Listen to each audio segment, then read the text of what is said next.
Hello everyone, welcome back to my channel. For those who are new to my channel, I go by One Cheap Compadre and you're watching One Cheap Compadre TV. Now, on YouTube and many other platforms, I've been hearing a lot about being cheap. So, who better to talk about being cheap than Cheap Compadre? But before I get started, remember, I am not a certified financial advisor. I'm just someone who is basically wants to be free of debt. Now, I'm going to give you different scenarios on when it's good to be cheap and when it's bad to be cheap. But before I get started, let me let you know that on my channel, I talk about investing, saving, story time, and politics. Now, let's begin. So, basically, my idea of being cheap is going to be explained in a few scenarios. Now, sometimes it's good to be cheap, and sometimes it is bad to be cheap. And I'm going to give you scenarios on both sides. So I'm going to give you a few scenarios. So let me give you an example when it's good to be cheap. Now, say for example, I'm new to YouTube. I start my YouTube channel.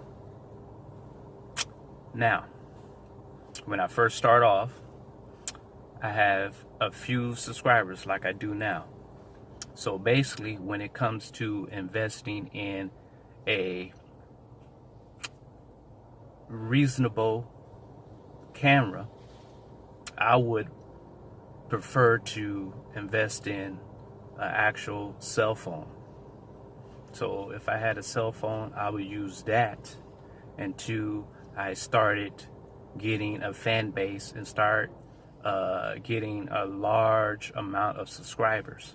Now, once I start hitting, say, 10,000, 100,000, all the way up to 600,000 or more subscribers, then maybe I would probably invest in maybe more expensive cameras with better quality, so I would be able to give better footage.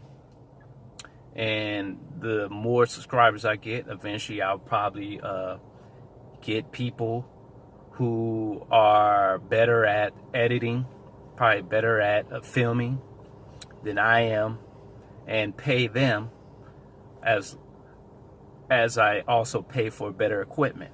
So that's how I would do it. When I first start off, I will probably use what I already have, like a cell phone, to take videos and also to edit. And to I start building the fan base and start growing my YouTube channel, then I will probably invest in better equipment, and then also get other people to work on editing, work on filming for me, so I can give a much better quality video.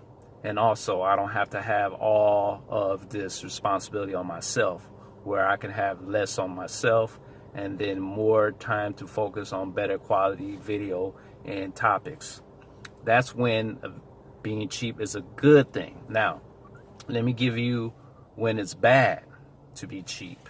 Say, for example, you have a car and one of your tires has a flat.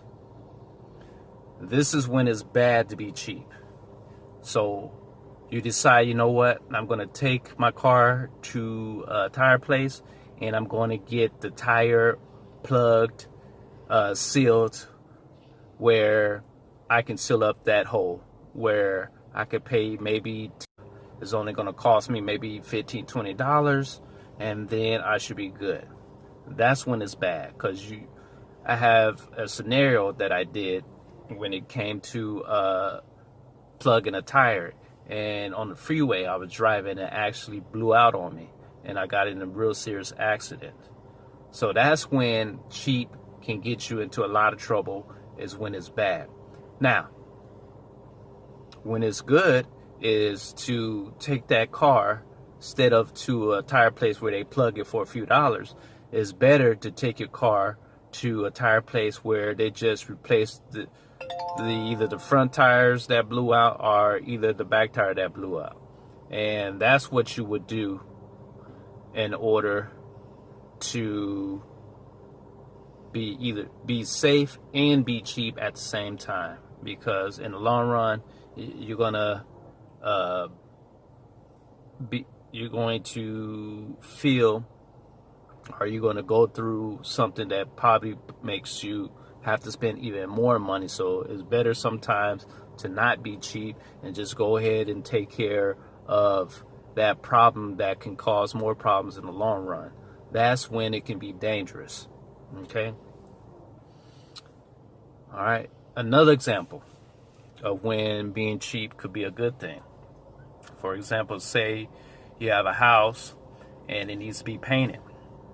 Now, some people can quote you $2,000 to $3,000 or even more to paint a house, and then you have other ones who charge maybe $1,500 to $1,000 if you're willing to do some of the work. Okay, and then you have people who just decide to buy equipment and do it themselves. All right. Now, for me, I tried doing it myself, and I realized that, you know what, this is a little bit too much of a project for me to handle. So basically, I had to bring in someone to look at my house and give me a quote. And then eventually I found someone who gave a quote that was pretty decent, and I was able to learn how to paint as well. So what do you think? Was those some good examples of being cheap when it's good and when it's bad? What about you? Do you have any scenarios or any questions containing to being cheap and how it can be a asset or liability? So for those who are new to my channel, make sure to become a subscriber. Those who already are, share this video with other members of your family and also friends. Make sure you hit that bell at the top for my latest content. Until then, have a great day.